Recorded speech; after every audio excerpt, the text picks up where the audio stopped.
നമസ്കാരം. Rate your എംപിയിലേക്ക് എല്ലാ പ്രേക്ഷകർക്കും സ്വാഗതം. ഇടുക്കി, വയനാട് മണ്ഡലങ്ങളിലെ എംപിമാരുടെ പ്രവർത്തനങ്ങളാണ് റേറ്റ് യുവർ എംപി ഇന്ന് വിലയിരുത്തുന്നത്. ആദ്യം ഇടുക്കി മണ്ഡലത്തിന്റെ വോട്ട് ചരിത്രത്തിലേക്ക്. ഇടുക്കി ജില്ലയിലെ 5 നിയമസഭാ മണ്ഡലങ്ങളായ തൊടുപുഴ, ദേവികുളം, ഇടുക്കി, ഉടുമ്പൻചോല, പീരുമേട്, എറണാകുളം ജില്ലയിലെ മൂവാറ്റുപുഴ, കോതമംഗലം മണ്ഡലങ്ങളും ഉൾപ്പെട്ടതാണ് ഇടുക്കി ലോക്സഭാ മണ്ഡലം. ഇടുക്കി ലോക്സഭാ നിയോജക മണ്ഡലം രൂപീകൃതമാവുന്നത് 1977-ൽ. ജില്ലയ്ക്ക് പുറത്തുള്ള റാന്നി, പത്തനംതിട്ട നിയോജക മണ്ഡലങ്ങളും ഉൾപ്പെട്ടതായിരുന്നു ലോക്സഭാ മണ്ഡലം. പിന്നീട് അവർക്ക് പകരം എറണാകുളം ജില്ലയിലെ കോതമംഗലവും മൂവാറ്റുപുഴയും കൂട്ടിച്ചേർത്തു. ചരിത്രം പരിശോധിച്ചാൽ UDFന്റെ ഉറച്ച സീറ്റുകളിലൊന്നാണ് ഇടുക്കി പാർലമെന്റ് മണ്ഡലം. ഇതുവരെ നടന്ന 12 തെരഞ്ഞെടുപ്പിൽ 7ലും ജയം UDFനായിരുന്നു. ലോക്സഭാ മണ്ഡലത്തിലെ ആദ്യ വിജയി കോൺഗ്രസ് നേതാവ് CM സ്റ്റീഫൻ. 80,000-ഓളം വോട്ടുകൾക്ക് NM ജോസഫിനെയാണ് അദ്ദേഹം പരാജയപ്പെടുത്തിയത്. 1980-ലെ തെരഞ്ഞെടുപ്പിൽ മണ്ഡലം ഇടതുപക്ഷത്തിനൊപ്പമായി. ജയിച്ചത് MM ലോറൻസ്. കേരള കോൺഗ്രസിലെ TS ജോണിനെയാണ് ലോറൻസ് വീഴ്ത്തിയത്. പിന്നെ അങ്ങോട്ട് കോൺഗ്രസിന്റെ തേരോട്ടമായിരുന്നു 1999 വരെ. 84-ൽ PJ കുര്യൻ ജയിച്ചു. 89-ലും 91-ലും പാല KM മാത്യുവിലൂടെ കോൺഗ്രസ് മണ്ഡലം നിലനിർത്തി. 96-ൽ KM മാത്യുവിന് പകരം AC ജോസിനെ ഇറക്കിയ കോൺഗ്രസ് ജയം ആവർത്തിച്ചു. അടുത്ത വട്ടം കോൺഗ്രസ് ടിക്കറ്റിൽ PC ചാക്കോ 6350 വോട്ടിന്റെ മാത്രം വ്യത്യാസത്തിൽ ഫ്രാൻസിസ് ജോർജിനെ പരാജയപ്പെടുത്തി. UDFന്റെ കോട്ട 1999-ലെ തെരഞ്ഞെടുപ്പിൽ LDF തകർത്തു. തുടർച്ചയായ 2 പരാജയങ്ങൾക്കൊടുവിൽ കേരള കോൺഗ്രസ് ജോസഫ് വിഭാഗത്തിന്റെ ഫ്രാൻസിസ് ജോർജ് ഇടതുമുന്നണിക്ക് കാത്തിരുന്ന ജയം സമ്മാനിച്ചു. സൂര്യനെല്ലി വിവാദ പശ്ചാത്തലത്തിൽ നടന്ന തെരഞ്ഞെടുപ്പിൽ ജനവിധി തേടാനെത്തിയ PJ കുര്യനെയാണ് ഫ്രാൻസിസ് ജോർജ് കീഴടക്കിയത്. 2004-ലും ഫ്രാൻസിസ് ജോർജ് ജയം ആവർത്തിച്ചു. അടുത്ത തെരഞ്ഞെടുപ്പിൽ PT തോമസിലൂടെ കോൺഗ്രസ് മണ്ഡലം തിരിച്ചുപിടിച്ചു. ഫ്രാൻസിസ് ജോർജിനെ തന്നെയാണ് PT തോമസ് വീഴ്ത്തിയത്. ഇടുക്കിയിലെ രാഷ്ട്രീയ സമവാക്യങ്ങൾ മാറി മറിഞ്ഞിരുന്ന സമയത്താണ് 2014-ൽ തെരഞ്ഞെടുപ്പ് നടക്കുന്നത്. പശ്ചിമഘട്ട സംരക്ഷണ നിയമങ്ങളുടെ പേരിൽ ഇടഞ്ഞുനിന്ന കുടിയേറ്റ കർഷകരെ സംഘടിപ്പിച്ച് രൂപം കൊടുത്ത ഹൈറേഞ്ച് സംരക്ഷണ സമിതിയുടെ സ്ഥാനാർത്ഥി ജോയ്സ് ജോർജിനെ ഇടതുമുന്നണി പിന്തുണയ്ക്കുകയും വിജയിക്കുകയും ചെയ്തു. 2014-ൽ ജോയ്സ് ജോർജ് ജയിച്ചപ്പോൾ 7-ൽ 4ഇടത്തും LDF മുന്നിലെത്തി. മൂവാറ്റുപുഴയും കോതമംഗലവും തൊടുപുഴയുമാണ് UDFനൊപ്പം നിന്നത്. എന്നാൽ 2016-ലെ നിയമസഭാ തെരഞ്ഞെടുപ്പിൽ 7 നിയമസഭാ മണ്ഡലങ്ങളിൽ 5ഇടത്തും ജയിച്ചത് LDF ആണ്. തൊടുപുഴയിൽ PJ ജോസഫും ഇടുക്കിയിൽ റോഷി അഗസ്റ്റിനും മാത്രമാണ് UDF നിരയിൽ വിജയക്കൊടി പാറിച്ചത്. ഇടുക്കി MP ശ്രീ ജോയ്സ് ജോർജ് മണ്ഡലത്തിലെ അദ്ദേഹത്തിന്റെ പ്രവർത്തനങ്ങളെ വിലയിരുത്തുന്നു. ഇടുക്കി പാർലമെന്റ് നിയോജക മണ്ഡലം വല്ലാത്ത വൈജാത്യങ്ങളുടേതാണ്. ഇപ്പോൾ തമിഴ്നാട് ബോർഡറുമായി നിൽക്കുന്ന സ്ഥലങ്ങൾ, അതോടൊപ്പം തന്നെ ഇതിൻ്റെ ഇടനാടെന്ന് പറയുന്ന, അല്ലെങ്കിൽ ഈ നിയോജക മണ്ഡലത്തിൻ്റെ ഇടനാടെന്ന് പറയുന്ന മറ്റ് മലമ്പ്രദേശങ്ങൾ, കോതമംഗലവും തൊടുപുഴയും മൂവാറ്റുപുഴയും ഉൾപ്പെടുന്ന കുറച്ചുകൂടി വികസിതമായിട്ടുള്ള മറ്റ് പ്രദേശങ്ങൾ, ഇതെല്ലാം ഉൾപ്പെടുന്ന ഒരു വലിയ ഭൂപ്രദേശമാണ് ഇടുക്കി പാർലമെൻറ്റ് നിയോജക മണ്ഡലം. ഈ പാർലമെൻറ്റ് നിയോജക മണ്ഡലത്തിൻ്റെ എല്ലാ മേഖലയിലെയും സമഗ്രമായ വികസനവുമായി ബന്ധപ്പെട്ടും കാർഷിക മേഖലയുമായി ബന്ധപ്പെട്ടും മറ്റ് ജനങ്ങളുമായി ബന്ധപ്പെടുന്ന വിഷയങ്ങളിലും ഇടപെടാൻ സാധിച്ചു എന്നാണ് എൻ്റെ ഒരു വിശ്വാസം. ഇപ്പോൾ പശ്ചാത്തല സൗകര്യ വികസന രംഗത്ത് ദേശീയപാതകൾ, നമ്മളുടെ പാർലമെൻറ്റ് നിയോജക മണ്ഡലത്തിലെ നിലവിലുണ്ടായിരുന്ന ദേശീയപാതകൾ, പുതിയതായി അനുവദിക്കുമായിരുന്ന ദേശീയപാതകൾ, ശബരി പളനി റെയിൽ ദേശീയപാത പുതിയതായി ഒരെണ്ണം അനുവദിപ്പിച്ചത്, അങ്ങനെയുള്ള ദേശീയപാതകളുമായി ബന്ധപ്പെട്ട മേഖലയിൽ മാത്രം ഏതാണ്ട് 1000-ഓളം കോടി രൂപയുടെ വികസന പദ്ധതികൾ, അതുണ്ടാകുമെന്ന് പറയല്ല, ആ വികസന പദ്ധതികൾ എല്ലാം നടന്നുകൊണ്ടിരിക്കുകയാണ് ആളുകളുടെ കൺമുമ്പിൽ. ദേശീയ ഹരിത ട്രൈബ്യൂണലാണ് അങ്ങനെയുള്ള ഒട്ടനവധി ന്യായങ്ങൾ പറഞ്ഞെടുത്ത്. അതല്ല, ഒരു ജനപ്രതിനിധിക്കും ജനങ്ങൾക്കും കൂട്ടായി നിന്നുകൊണ്ട് ഇങ്ങനെയുള്ള വിഷയങ്ങൾ ഗവൺമെൻറ്റുകളെ കൊണ്ട് തിരുത്തിക്കാൻ പറ്റുമെന്ന് ബോധ്യപ്പെടുത്തുകയും ഒരിക്കലും മാറില്ല എന്ന് പറഞ്ഞിട്ടുള്ള അവരുടെ ഉത്തരവുകൾ മാറ്റുകയും ഭേദഗതി ചെയ്യുകയും ചെയ്തുകൊണ്ട് ആ വിഷയങ്ങൾ പരിഹരിക്കാൻ പറ്റുന്നിടത്തേക്ക് എത്തുമ്പോൾ, പക്ഷേ അതുമായി ബന്ധപ്പെട്ടിട്ടുള്ള അന്തർദേശീയ ഇടപെടലുകൾക്കെല്ലാം ഇപ്പോൾ UNDPക്കെതിരെയൊക്കെ നമ്മൾ നിരന്തരമായി പരാതികൾ കൊടുക്കുകയും UNDPകൾ പോലും അതിനെതിരെ അന്വേഷണം നടത്തി അവരുടെ തന്നെ നടപടികൾ തെറ്റാണെന്ന തരത്തിൽ അവർക്ക് തന്നെ റിപ്പോർട്ട് എഴുതേണ്ട സാഹചര്യമൊക്കെ ഉണ്ടാക്കുകയും ചെയ്യുന്നതിലൂടെ കാർഷിക ജനവിഭാഗങ്ങൾ കൂട്ടായ പരിശ്രമത്തിലൂടെ അവരുടെ വിഷയങ്ങൾ പരിഹരിക്കപ്പെടാൻ പറ്റുമെന്ന ബോധ്യത്തിലേക്ക് എത്തുകയും ഈ വിഷയങ്ങൾ പരിഹരിക്കപ്പെടാൻ പറ്റിയത് ഇടുക്കി പാർലമെൻറ്റ് നിയോജക മണ്ഡലത്തെ ജനങ്ങളെ സംബന്ധിച്ചിടത്തോളം നല്ല ബോധ്യത്തോടുകൂടി കഴിഞ്ഞ തെരഞ്ഞെടുപ്പിൽ വോട്ട് ചെയ്തവരാണ്. ആ ബോധ്യം ശരിയാണ് എന്ന് കഴിഞ്ഞ 4-5 വർഷം ഈ കഴിഞ്ഞ പാർലമെൻറ്റ് തെരഞ്ഞെടുപ്പിലൂടെ അവർക്ക് ബോധ്യമായിട്ടുണ്ട്. അവർക്കൊപ്പം അവരുടെ ജനപ്രതിനിധി നിന്നു. അവർ എടുത്ത തീരുമാനം ശരിയായിരുന്നു എന്ന തലത്തിൽ അവരാവശ്യപ്പെട്ട കാര്യങ്ങൾ നടന്നു. വികസന പദ്ധതികളിൽ മുന്നോട്ട് പോകാൻ സാധിച്ചു. അതിനൊക്കെ ഒപ്പുറത്ത് ഒരു ജനപ്രതിനിധിയുടെ പൊതുവായ സാന്നിധ്യമൊക്കെ അവർക്കുണ്ടായി. അപ്പോൾ ആ ഒരു ബോധ്യം അവർക്കുണ്ട്. ആ ഒരു ബോധ്യം അവർക്കുള്ളതുകൊണ്ട് തന്നെ ഇവിടെ ഇടതുപക്ഷ ജനാധിപത്യ മുന്നണി ഇവിടെ ഒരു സ്ഥാനാർത്ഥിയായി വരുന്ന ഒരാളെ സംബന്ധിച്ചിടത്തോളം ആ ആനുകൂല്യം അവർക്ക് കിട്ടും. പാർലമെൻറ്റ് നിയോജക മണ്ഡലത്തിൻ്റെ പൊതുവായ വികസന മേഖലയിലും വിദ്യാഭ്യാസ മേഖലയിലുമൊക്കെ നടത്താൻ പറ്റിയിട്ടുള്ള വലിയ ഇടപെടലുകളാണ്. സ്വാഭാവികമായും ഉണ്ടാകുമെന്നൊക്കെ പറഞ്ഞിരുന്ന പലതും പേപ്പറുകളിലായി പോരുന്ന പലതിനെയും നമുക്ക് യാഥാർത്ഥ്യത്തോടുകൂടി നടപ്പിലാക്കാൻ പറ്റി. ഇവിടെ ഒരു ഇടുക്കി പാക്കേജ് 2009, 2008, 2009 പ്രഖ്യാപിച്ച ഇടുക്കി പാക്കേജ് പൂർണ്ണമായും 5 വർഷം കൊണ്ട് ഇല്ലാണ്ടാക്കിയ ഒരു സാഹചര്യത്തിൽ നിന്നാണ് അതിനപ്പുറത്തേക്ക് വികസന പദ്ധതികൾ കൊണ്ടുവരാൻ പറ്റും. ദേശീയപാതകൾ പണിയും, സെൻട്രൽ റോഡ് ഫണ്ട് വരും, പ്രധാനമന്ത്രി ഗ്രാം സഡക് യോജനയിലെ റോഡുകൾ ആര് എതിർത്താലും വനംവകുപ്പ് ആളുകളുടെ എതിർപ്പുണ്ടായാലും നിർമ്മിക്കപ്പെടും. ആളുകൾക്ക് വിദ്യാഭ്യാസ മേഖലയിൽ പുതിയ പദ്ധതികൾ ഉണ്ടാകും, പുതിയ കാഴ്ചപ്പാടുകൾ ഉണ്ടാക്കും എന്ന ബോധ്യത്തോടു കൂടി ആ മേഖലയിൽ നമുക്ക് വല്ലാണ്ട് മുന്നോട്ട് പോകാൻ പറ്റിയത്. ഇടുക്കി DCC പ്രസിഡന്റ് ഇബ്രാഹിം കുട്ടി കല്ലാർ MP-യുടെ പ്രവർത്തനങ്ങളെ എങ്ങനെയാണ് വിലയിരുത്തുന്നതെന്ന് നോക്കാം. UPA ഗവൺമെൻറ്റിൻ്റെ കാലഘട്ടത്തിൽ തന്നെ ഉണ്ടാക്കിയിട്ടുള്ള പദ്ധതികളുടെ തുടർച്ച എന്ന നിലയിൽ അത്തരത്തിൽ ധാരാളം കാര്യങ്ങൾ MP-മാരെ കോൺസെൻട്രേറ്റ് ചെയ്തുണ്ടാവാറുണ്ട്. അത് ഞങ്ങൾ സമ്മതിക്കുന്നു, അതിനെ ഒന്നും വ്യത്യസ്തമായി തള്ളുന്നില്ല. പക്ഷേ പാർലമെൻറ്റ് മണ്ഡലത്തിൻ്റെ ഗ്രോത്ത് എടുത്ത് പരിശോധിച്ചാൽ ആ കാര്യത്തിൽ മറ്റ് പാർലമെൻറ്റ് മണ്ഡലങ്ങളെ അപേക്ഷിച്ച് ജോയ്സ് ജോർജ് MP തികച്ചും ഒരു പരാജയമായിരുന്നു. ഏത് വിഷയമെടുത്താലും അതിനകത്ത് ഇപ്പോൾ കാർഷിക വിളകളുടെ ഏറ്റവും വലിയ കേന്ദ്രമാണ് ഇടുക്കി. ഏലം പോലെയുള്ള, കുരുമുളക് പോലെയുള്ള, കോഫി പോലെയുള്ള, തേയില പോലെയുള്ള കൃഷികളുടെ വിളനിലമാണ് Idukki. Tea board, coffee board, spices board, rubber board, ഏത് കേന്ദ്ര ഏജൻസികളെടുത്താലും അവിടെയൊക്കെ ഉണ്ടായിരുന്ന മുഴുവൻ ആനുകൂല്യങ്ങളും ഇല്ലാതാക്കുന്ന സമീപനമാണ് ജോയ്സ് ജോർജ് MPയുടെ കാലഘട്ടത്തിൽ ഉണ്ടായിട്ടുള്ളത്. സ്പൈസസ് ബോർഡിൻ്റെ നിരവധി ഓഫീസുകൾ തന്നെ നിർത്തലാക്കിപ്പോയി. റെയിൽവേ സഹായ കേന്ദ്രങ്ങൾ ജില്ലയ്ക്ക് 4 എണ്ണം ഉണ്ടായിരുന്നു. ആ 4 ജില്ലയുടെ റെയിൽവേ സഹായ കേന്ദ്രങ്ങളും മാറിപ്പോയി. അപ്പോൾ അത്തരത്തിലൊന്നും ഒരു വികസന കാര്യങ്ങൾ നഷ്ടപ്പെട്ടതുപോലും തിരികെ കൊണ്ടുവരാൻ കഴിഞ്ഞിട്ടില്ല എന്നുള്ള നിലപാടാണ് ഉള്ളത്. സെൻട്രൽ റോഡ് ഫണ്ടിൻ്റെ ഏറ്റവും കൂടുതൽ എണ്ണമാണ് നിരത്തിയിട്ടുള്ളത്. നിങ്ങൾ ആലപ്പുഴ നിയോജകമണ്ഡലത്ത് KC വേണുഗോപാലിൻ്റെ നിയോജകമണ്ഡലമോ, എറണാകുളത്ത് KV തോമസിൻ്റെയോ, കൊടിക്കുന്ന് സുരേഷിൻ്റെയോ, അല്ലെങ്കിൽ ഏത് ഇടതുപക്ഷ MP-മാരുടെ മണ്ഡലങ്ങൾ എടുത്ത് പരിശോധിച്ചാലും ശരി, ഇതിനേക്കാൾ കൂടുതൽ തുകയാണ് വകയിരുത്തിയിട്ടുള്ളത്. ആ വാദഗതിയെ ശരിയല്ല. കാരണം അത് സ്വാഭാവികമായി വരുന്ന MP-മാർക്ക് കിട്ടുന്ന ഫണ്ടാണ്. അതിൽ കൂടുതൽ വാങ്ങിയെടുക്കാൻ തങ്ങൾക്ക് കഴിഞ്ഞിട്ടുണ്ടെങ്കിൽ അത് ശരിയാണ്. അതിൻ്റെ കണക്കുകൾ വേണമെങ്കിൽ നമുക്ക് പാർലമെൻറ്റിൽ നിന്ന് നമുക്ക് എടുക്കാം. അത് ഞങ്ങൾ വളരെ വ്യക്തമായി അതിൻ്റെ രേഖകൾ സഹിതമാണ് ഞങ്ങൾ പറയുന്നത്. ഇടുക്കി ജില്ലയ്ക്ക് മറ്റ് പാർലമെൻറ്റ് മണ്ഡലത്തെ അപേക്ഷിച്ച് തുലവും പരിമിതമായ തുകയാണ്. ജോയ്സ് ജോർജ് MP എന്ന് പറയുന്ന ആ MP-യുടെ മാത്രമായിട്ട് ഏതാണ് നിങ്ങൾക്ക് ചൂണ്ടിക്കാണിക്കാൻ പറ്റുന്നൊരു വികസനം? അദ്ദേഹം കൊണ്ടുവന്നിരിക്കുന്നു എന്ന് പറയുന്നത് ഇപ്പോൾ നാടൊട്ടൊക്കെ കുറച്ച് ഫ്ലെക്സുകൾ വെച്ചിട്ടുണ്ട് റോഡുകൾക്ക് ഫണ്ട് അനുവദിച്ചതുമായി ബന്ധപ്പെട്ട്. ഈ ഫണ്ടുകൾ മുഴുവൻ ജോയ്സ് ജോർജിൻ്റെ ഇതിൽ നിന്ന് വന്നതാണോ? അല്ല, മറിച്ച് ഇവിടെ BJPയുടെ ജില്ലാ നേതൃത്വം, ഇതിന് മുൻപിരുന്ന ജില്ലാ നേതൃത്വവും ഉൾപ്പെടെയുള്ളവർ കൊടുത്ത പല നിവേദനങ്ങളുടെയും അടിസ്ഥാനത്തിലാണ് പല റോഡുകൾക്കും ഇവിടെ ആവശ്യമുള്ള ഫണ്ട് അനുവദിച്ചിട്ടുള്ളത്. ആ ഫണ്ടുകൾ കിട്ടിയതെല്ലാം ജോയ്സ് ജോർജിൻ്റെ വികസനമായിട്ട് പറയാൻ എങ്ങനെ സാധിക്കാൻ പറ്റും?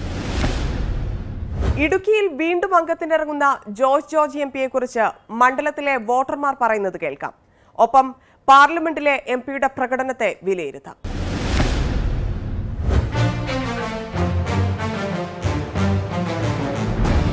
8 മാർക്ക് കൊടുക്കാനുള്ള എല്ലാ പ്രവർത്തനങ്ങളും തന്നെ ചെയ്യുന്നുണ്ട്. അത് നിലവിൽ കുഴപ്പമില്ലാത്ത ഒരു അവസ്ഥയിൽ തന്നെ. ഏത് സാഹചര്യത്തിലും ഒരു പ്രതീക്ഷിക്കാവുന്ന ഒരു MP-ആണ് ഇടുക്കിക്ക് MP. എല്ലാം വാരിക്കോരി വികസനങ്ങൾ തന്നെയുണ്ടെന്ന് പറയുന്നുണ്ട്. പക്ഷേ ഇതൊന്നും ചുമ്മാ വാക്കാല പറയുന്നില്ല, ഒന്നും നടപ്പിലാകുന്നില്ല. ഈ ഇലക്ഷൻ എടുത്തപ്പോഴത്തേക്കും ഈ 2-3 അടുത്ത് വന്നിട്ട് ഉദ്ഘാടനം പുള്ളി പിടിച്ചു ചോദിക്കുക, വിളിച്ച് അങ്ങോട്ട് ചോദിച്ചാൽ പുള്ളി ഉദ്ഘാടനം ചോദിക്കുന്നത്. 10 പുള്ളിക്ക് ഒന്നും കൊടുക്കാൻ പറ്റില്ല. നന്നായി വിലയിരുത്തുന്നു. നല്ല പ്രവർത്തനമാണ് കാഴ്ചവെക്കുന്നത്. 10-ൽ 10 മാർക്കുമാണ് ഇടുക്കി MPയുടെ പ്രവർത്തനത്തിന്. കാരണം ഇത്രയും വികസനം ഈ ഇടുക്കിയിൽ നടന്ന ഒരു കാലഘട്ടം ഉണ്ടായിട്ടില്ല MP എന്നുള്ള നിലയിൽ. പ്രത്യേകിച്ച് പ്രളയം കഴിഞ്ഞിട്ട് ഇടുക്കി ജില്ല തകർന്ന തരിപ്പണമായ ഘട്ടത്തിലും MP അതിനെല്ലാം വളരെ നല്ല രീതിയിൽ അത് വേക്കപ്പ് ചെയ്യാൻ വേണ്ടിയുള്ള ഇടപെടൽ നടത്തിയിട്ടുണ്ട്. ഇടുക്കി ജില്ലയിൽ ഒരു MP ഉണ്ട് എന്നുള്ളതിൻ്റെ ഏറ്റവും വലിയ തെളിവാണ് വികസന പ്രവർത്തനത്തിൽ ഏറ്റവും കൂടുതൽ കാലം ഈ ഇടുക്കി ജില്ലയിൽ ഇടുക്കി പാർലമെൻറ്റ് മണ്ഡലത്തിൽ മുഴുവനായ ഒരു വികസനത്തിൻ്റെ ഒരു പുതിയ വെളിച്ചവും ഒരു സന്ദേശവും കേരളത്തിൽ എത്തിക്കാൻ കഴിഞ്ഞു. 10 മാർക്കുമാണ് അദ്ദേഹത്തിന് ഞാൻ കൊടുക്കാൻ ഇഷ്ടപ്പെടുന്നത്. ഇപ്പോൾ കിട്ടിയേക്കുന്ന MP ഏറ്റവും നല്ല പ്രവർത്തനമാണ്. അതായത് മണ്ഡലത്തിൽ ഓടി വരുന്ന എല്ലായിടത്തും എത്തിപ്പെടുന്നുണ്ട്. റോഡായിട്ടും ഒത്തിരി കാര്യങ്ങൾ ചെയ്യുന്നു. MPയെ പറ്റി ചെയ്യാൻ പറ്റിയ എല്ലാ പരിപാടിയും ചെയ്യുന്നുണ്ട്. നല്ല ഞങ്ങൾക്ക് ഇനിയും ഈ MP തന്നെ നിലനിർത്തണമെന്നുള്ള കഴിവ് ഞങ്ങൾ ശ്രമിക്കുന്നുണ്ട്. 10ൽ MPക്ക് 10 മാർക്ക് കൊടുക്കാനാണ് ഞങ്ങൾക്ക് സമ്മതം. 10 മാർക്കും കൊടുക്കാം. MPക്ക് ഞങ്ങൾ മാർക്ക് കൊടുക്കുകയാണെങ്കിൽ 10 മാർക്ക് കൊടുക്കും. ഞങ്ങൾ ഈ ലോക്സഭാ മണ്ഡലത്തിൽ നിറഞ്ഞു നിൽക്കുന്ന ഒരാളാണ്. എപ്പോഴാണേലും ജോയ്സ് ജോർജ് എന്നുള്ള കാര്യങ്ങളെ കേൾക്കാനുള്ളൂ. നല്ല പ്രവർത്തനങ്ങൾ മെഡിക്കൽ കോളേജിൻ്റെ കാര്യമാണേലും മറ്റേ കേന്ദ്രീയ വിദ്യാലയത്തിൻ്റെ കാര്യങ്ങളൊക്കെ ആണെങ്കിലും ഹോസ്റ്റൽ കാര്യങ്ങളൊക്കെ നല്ല രീതിയിൽ ചെയ്യുന്നുണ്ട്. 10ൽ എത്ര മാർക്ക് കൊടുക്കും? 10 മാർക്കാണ്. എൻ്റെ ഒരു ഇതിൽ പറയുകയാണെങ്കിൽ ഒരു 8 മാർക്ക്. ഇടുക്കി MPയുടെ പ്രവർത്തനങ്ങൾ ഇത്രയും നാളായിട്ട് നല്ലൊരു രീതിയിൽ തന്നെയാണ് കാണുന്നത്. അപ്പോൾ എല്ലാവിധ മെഡിക്കൽ കോളേജിൻ്റെ പണികൾ നടക്കുന്നു. പിന്നെ അത്യാവശ്യം റോഡുകളൊക്കെ അത്യാവശ്യം ശരിയായിട്ടുണ്ട്. ഇനിയിപ്പോൾ റോഡുകൾ ശകലോട്ടൊക്കെ ശരിയാകാനുണ്ട്. പിന്നെ ആശുപത്രിപ്പടിയുടെ ഈ മെഡിക്കൽ കോളേജിൻ്റെ അങ്ങോട്ടുള്ള വഴി ഇതുവരെ ശരിയായിട്ടില്ല. അതിങ്ങനെ ഇപ്പോഴും പൊട്ടിപ്പൊളിഞ്ഞ് കിടക്കുകയാണ്. 10ൽ ഒരു 8 മാർക്ക് 9 മാർക്ക് കൊടുക്കാം. 5 വർഷത്തിനിടെ 282 ചർച്ചകളിൽ ജോയ്സ് ജോർജ് പങ്കെടുത്തു. ഇതിൽ ദേശീയ ശരാശരി 68ഉം സംസ്ഥാന ശരാശരി 139ഉം മാത്രമാണ്. 531 ചോദ്യം ചോദിച്ച ജോയ്സ് ഇക്കാര്യത്തിലും ദേശീയ സംസ്ഥാന ശരാശരിയേക്കാൾ മുന്നിൽ തന്നെ. 9 സ്വകാര്യ ബില്ലുകളും അവതരിപ്പിച്ചു. സഭയിൽ ജോയ്സിന്റെ ഹാജർ നില 87%. സംസ്ഥാന ശരാശരി 77 മാത്രം. MP ഫണ്ടിന്റെ 85%-ഓളം തുക ഉപയോഗിച്ചിട്ടുണ്ട് ഇടുക്കി MP. അർഹതപ്പെട്ട 25 കോടിയിൽ 24.52 കോടിയും അനുവദിച്ചു. ഇതിൽ 20 കോടി രൂപ പദ്ധതികൾക്കായി റിലീസ് ചെയ്തു. ചെലവാക്കിയത് 17 കോടി 30 ലക്ഷം രൂപ. വയനാട് മണ്ഡലത്തെക്കുറിച്ച് അന്തരിച്ച MI ഷാനവാസിന്റെ മണ്ഡലമാണ് വയനാട്. അദ്ദേഹത്തെക്കുറിച്ച് അറിയുന്നതിന് മുൻപ് വയനാടിന്റെ വോട്ട് ചരിത്രം കാണാം. കോഴിക്കോട് ജില്ലയിലെ തിരുവമ്പാടി, വയനാട് ജില്ലയിലെ മാനന്തവാടി, സുൽത്താൻ ബത്തേരി, കൽപ്പറ്റ, മലപ്പുറം ജില്ലയിലെ ഏറനാട്, നിലമ്പൂർ, വണ്ടൂർ എന്നീ നിയോജക മണ്ഡലങ്ങൾ ഉൾക്കൊള്ളുന്നതാണ് വയനാട് ലോക്സഭാ മണ്ഡലം. 2009 ആദ്യ തിരഞ്ഞെടുപ്പ് നടന്നപ്പോൾ മുതിർന്ന കോൺഗ്രസ് നേതാവ് MI ഷാനവാസിനെയാണ് മണ്ഡലം പിടിക്കാൻ UDF രംഗത്തിറക്കിയത്. 3 തവണ നിയമസഭയിലേക്കും 2 തവണ ലോക്സഭയിലേക്കും മത്സരിച്ച് പരാജയപ്പെട്ട ശേഷമാണ് MI ഷാനവാസ് വയനാട്ടിൽ മത്സരിക്കാനിറങ്ങിയത്. CPIയുടെ അഡ്വക്കേറ്റ് M റഹ്മത്തുള്ളയായിരുന്നു LDF സ്ഥാനാർത്ഥി. ഇറക്കുമതി സ്ഥാനാർത്ഥി എന്നൊക്കെ വിമർശനം നേരിട്ടെങ്കിലും ഷാനവാസ് അന്ന് റെക്കോർഡ് ഭൂരിപക്ഷത്തോടെയാണ് വിജയിച്ചത്. 1,53,000 വോട്ടുകളുടെ ഭൂരിപക്ഷം. 2014 തിരഞ്ഞെടുപ്പിൽ പാർട്ടിക്കും മുന്നണിക്കുമുള്ളിലെ എതിർപ്പുകൾ മറികടന്നാണ് ഷാനവാസ് സ്ഥാനാർത്ഥിയായത്. CPIയുടെ സത്യൻ മുഖേരിയായിരുന്നു LDF സ്ഥാനാർത്ഥി. ഭൂരിപക്ഷം കുത്തനെ ഇടിഞ്ഞെങ്കിലും വിജയം ഷാനവാസിനൊപ്പം തന്നെയായിരുന്നു. 1.5 ലക്ഷത്തിൽ നിന്ന് 20,870 ഭൂരിപക്ഷം ചുരുങ്ങി. 2016 നിയമസഭാ തെരഞ്ഞെടുപ്പിൽ നിലമ്പൂരിൽ ആര്യാടൻ ഷൗക്കത്തിനെ അട്ടിമറിച്ച് വിജയം നേടിയ PV അൻവർ 2014 വയനാട്ടിൽ സ്വതന്ത്ര സ്ഥാനാർത്ഥിയായിരുന്നു. അന്ന് 37,123 വോട്ടുകളാണ് അൻവർ സ്വന്തമാക്കിയത്. ഇടത് സ്ഥാനാർത്ഥിയുടെ പരാജയത്തിന് കാരണം അൻവറിന്റെ സ്ഥാനാർത്ഥിത്വമായിരുന്നു എന്ന് പോലും വിമർശനമുയർന്നിരുന്നു. കോഴിക്കോട്, വയനാട്, മലപ്പുറം എന്നീ 3 ജില്ലകളിലായി വ്യാപിച്ചു കിടക്കുന്നതാണ് വയനാട് ലോക്സഭാ മണ്ഡലം. 2011 നിയമസഭാ തെരഞ്ഞെടുപ്പിൽ 7 മണ്ഡലങ്ങളിലും UDFനായിരുന്നു ജയം. എന്നാൽ 2014 ലോക്സഭാ തെരഞ്ഞെടുപ്പിൽ 2 മണ്ഡലങ്ങൾ പിടിച്ചെടുക്കാൻ LDFനായി, മാനന്തവാടിയും സുൽത്താൻ ബത്തേരിയും. കഴിഞ്ഞ നിയമസഭാ തെരഞ്ഞെടുപ്പിൽ LDF കൂടുതൽ കരുത്തുകാട്ടി. 7ൽ 4 മണ്ഡലങ്ങളും ഇടതുപക്ഷത്തിനൊപ്പം നിന്നു. മാനന്തവാടി, കൽപ്പറ്റ, തിരുവമ്പാടി മണ്ഡലങ്ങളിൽ CPM MLAമാരാണ്. നിലമ്പൂരിൽ ഇടതു സ്വതന്ത്രനായ PV അൻവറും. UDFനൊപ്പം നിന്നത് സുൽത്താൻ ബത്തേരിയും ഏറനാടും വണ്ടൂരും. സുൽത്താൻ ബത്തേരിയിലും വണ്ടൂരിലും കോൺഗ്രസ് MLAമാരും ഏറനാട് മുസ്ലിം ലീഗ് MLAയും. MI ഷാനവാസിന്റെ വിയോഗം തീർത്ത വിടവ് നികത്താൻ ആർക്കും കഴിയില്ലെങ്കിലും അദ്ദേഹത്തിന്റെ മണ്ഡലത്തിലെ പ്രവർത്തനത്തെക്കുറിച്ച് സഹപ്രവർത്തകൻ വിലയിരുത്തുന്നു. കാർഷിക മേഖലയിലെ പ്രശ്നങ്ങൾ, കർഷകരുടെ പ്രശ്നങ്ങൾ അദ്ദേഹം പാർലമെൻറ്റ് ഉയർത്തിപ്പിടിച്ചിട്ടുണ്ട്.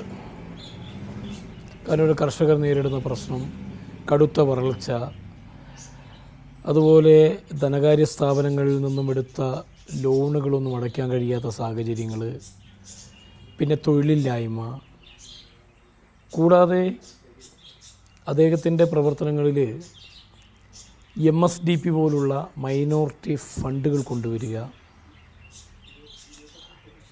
കൂടാതെ പ്രാദേശിക വികസന ഫണ്ട് വളരെ കൃത്യമായിട്ട് തന്നെ അതിൽ മറ്റ് രാഷ്ട്രീയമോ വ്യക്തിബന്ധങ്ങളോ നോക്കിയിട്ടൊന്നുമല്ല, ആരാവശ്യപ്പെടുന്ന ആവശ്യമുള്ള ഏരിയകളിലേക്ക് അത് കൊടുക്കുന്നു എന്നുള്ളതാണ്. മാത്രമല്ല അദ്ദേഹത്തെ സംബന്ധിച്ച് പറയുമ്പോൾ ഏറ്റവും കൂടുതൽ പ്രാദേശിക വികസനം ഒരു MP കിട്ടാവുന്ന ഫണ്ടുകൾ സമയബന്ധിതമായി ചെലവഴിച്ച ഒരു MP. വികസനത്തിൽ പ്രാദേശികവൽക്കരണമില്ല മൂപ്പർക്ക്, പ്രദേശ ജനങ്ങൾക്ക് കൊടുത്തിരിക്കുകയാണത്.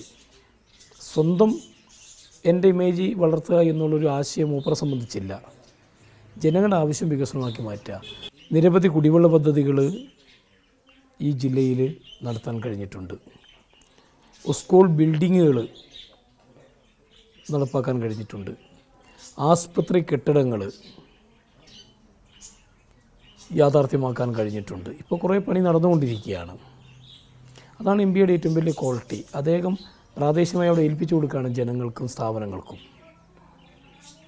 അതോടൊപ്പം തന്നെ മേജർ കുടിവെള്ള പദ്ധതികൾ ഇപ്പോൾ തന്നെ ഞാൻ ഓർക്കുന്നു, മുള്ളംകൊല്ലി ഏതാണ്ട് 7 കോടിയുടെ കുടിവെള്ള പദ്ധതിയാണ് മൂപ്പർ വിഭാവനം ചെയ്തത്. 7 കോടി. അതോടൊപ്പം ബത്തേരി ഗവൺമെൻറ് ആസ്പത്രി ഏതാണ്ട് 13 കോടി രൂപയാണ് MSDP ഫണ്ട് കേന്ദ്രാവിഷ്കൃത പദ്ധതി അവിടെ എത്തിച്ചത്. 1.5 കോടി മുടക്കിയാണ് മാനന്തവാടി ഗവൺമെൻറ് ആസ്പത്രിയിൽ സ്കാനിങ് സംവിധാനം ആരംഭിച്ചത്. ഇപ്പോൾ 3.5 കോടിയുടെ ഡയാലിസിസിൻ്റെ പ്രവർത്തനങ്ങൾ അതിൻ്റെ വർക്ക് നടന്നുകൊണ്ടിരിക്കുക. പിന്നെ ഗ്രാമീണ റോഡുകൾ, സ്കൂളുകൾക്ക് കമ്പ്യൂട്ടറുകൾ എന്ന് വെച്ചാൽ മൂപ്പർ അത്ര പദ്ധതികൾ കൊടുത്തതിന് മൂപ്പർ ഉദ്ഘാടനമൊന്നും പോകാറില്ല. ഏതാണ്ട് ഞങ്ങളുടെ നേതാവ് AK ആൻ്റണീൻ്റെ അതേ ശൈലിയാണ്. ഫണ്ട് കൊടുക്കുമ്പോൾ ഉദ്ഘാടനത്തിന് പോകാറില്ല. പക്ഷെ അത്യാവശ്യ ഘട്ടങ്ങളിൽ പ്രാദേശികമായി സ്ഥാപനങ്ങളും ജനങ്ങളും പറയുമ്പോൾ മൂപ്പർ പോകും. ഷാനവാസ് MPയുടെ മണ്ഡലത്തിലെ പ്രവർത്തനങ്ങളെക്കുറിച്ച് പ്രതിപക്ഷത്തിന് പറയാനുള്ളത് കേൾക്കാം. ഒരു MP എന്നുള്ള നിലക്ക് ഒരു മണ്ഡലത്തിൽ ചെയ്യേണ്ട പ്രവർത്തനങ്ങളിൽ ഒന്നിനും പരിഹാരം കാണുന്നതിന് വേണ്ടി ഇടപെടുന്നതിന് UDFന് കഴിഞ്ഞിട്ടില്ല. അല്ല, അദ്ദേഹം MP ആയിരുന്ന കാലം ദീർഘകാലം UDF ഇവിടെ സംസ്ഥാനം ഭരിച്ചിരുന്ന കാലമാണ്. അതുകൊണ്ട് അദ്ദേഹം MP ആയിരുന്ന കാലത്ത് കർണാടക സംസ്ഥാനത്തിലും കോൺഗ്രസ് ഭരിച്ചിരുന്നു. ഇങ്ങനെയൊക്കെ ഉണ്ടായിരുന്നു. എന്നിട്ട് ജില്ലയിൽ ഒരു MP ഇടപെടേണ്ട, നമുക്ക് നമ്മുടെ ഈ ഭരണഘടനാപരമായി പാർലമെൻറ്റ് ചെയ്യേണ്ട ഉത്തരവാദിത്തങ്ങൾ, അസംബ്ലി ചെയ്യേണ്ടത് ഇങ്ങനെ വ്യത്യസ്തമായിട്ടുണ്ടല്ലോ. അപ്പോൾ അങ്ങനെ പരിശോധിക്കുമ്പോൾ ഒരു പാർലമെൻറ്റ് മെമ്പർ എന്നുള്ള നിലയ്ക്ക് UDFൻ്റെ പ്രതിനിധി ചെയ്തു തീർക്കേണ്ട ഉത്തരവാദിത്തങ്ങൾ നിർവഹിക്കാൻ അവർ കഴിഞ്ഞിട്ടില്ല. അതിലേറ്റവും പ്രധാനപ്പെട്ടത് വയനാട്ടിൽ ഒന്ന് റെയിൽവേ സംബന്ധിച്ച് രാഷ്ട്രീയമായി വാഗ്വാദം ഉണ്ടാക്കുന്നതിന് വേണ്ടി കേരളത്തിൽ ഇപ്പോൾ അധികാരത്തിലിരിക്കുന്ന ഇടതുപക്ഷ ഗവൺമെൻറ്റിനെതിരായി ചിലർ വാദം ഉന്നയിക്കുന്നുണ്ട്. പക്ഷേ യഥാർത്ഥത്തിൽ റെയിൽവേ എന്ന് പറയുന്നത് ഇന്ത്യ ഗവൺമെൻറ്റിൻ്റെ നേരിട്ടുള്ള നിയന്ത്രണത്തിലുള്ള സ്ഥാപനമാണ് ഇന്ത്യൻ റെയിൽവേ എന്ന് പറയുന്നത്. അവിടെ ശരിയായ ഇടപെടൽ നടത്തിയിരുന്നെങ്കിൽ നമുക്ക് റെയിൽവേ എന്നോ വന്നിരുന്നു. മുമ്പും അത് ചെയ്തിട്ടില്ല. കോൺഗ്രസ് ദീർഘകാലം ഇന്ത്യ ഭരിച്ച പാർട്ടിയാണ്. അക്കാലത്തും അത് ചെയ്തിട്ടില്ല. ഇവിടെ നേരത്തെയും UDFൻ്റെ കോൺഗ്രസിൻ്റെ MPമാർ ഈ വയനാട്ടിൽ നിന്നുണ്ടായിരുന്നു. അവരും അത് ചെയ്തിട്ടില്ല. ഈ 2 ടേമിലും കോൺഗ്രസിൻ്റെ MP തന്നെയായിരുന്നു. അവരും ചെയ്തിട്ടില്ല. ഒന്നും ചെയ്തിട്ടില്ല സത്യത്തിൽ. പിന്നെ വാദങ്ങൾ ഉന്നയിക്കുക എന്ന് മാത്രമാണ്. അങ്ങനെ അവിടെ തടസ്സമുണ്ട്, ഇവിടെ തടസ്സമായി, അതിന് ഇവരാണ് ഉത്തരവാദി, അവരാണ് ഉത്തരവാദി എന്ന് പറയുന്ന ഒരു വാദം ഉന്നയിച്ചാൽ രാത്രികാല യാത്രാ നിരോധനം 2 സ്റ്റേറ്റുകൾ തമ്മിലുള്ള ഒരു വിഷയമാണത്. ഇൻ്റർ സ്റ്റേറ്റ് പ്രശ്നമാണ്. അത് പരിഹരിക്കുന്നതിലാണ് ഒരു MPയുടെ വൈദഗ്ധ്യം പ്രകടിപ്പിക്കേണ്ടത്. അല്ല, ആ പ്രവർത്തനം ഉണ്ടാവേണ്ടത് അവിടെയാണ്. പക്ഷേ ഒരു കാര്യം അവർക്ക് ചെയ്യാം ഇതുവരെ കഴിഞ്ഞിട്ടില്ല. വയനാട് ജില്ലക്ക് ശ്രീചിത്ര ഹോസ്പിറ്റൽ അനുവദിച്ചു എന്ന് പറഞ്ഞു. ഭൂമി ഇപ്പോൾ കിട്ടി.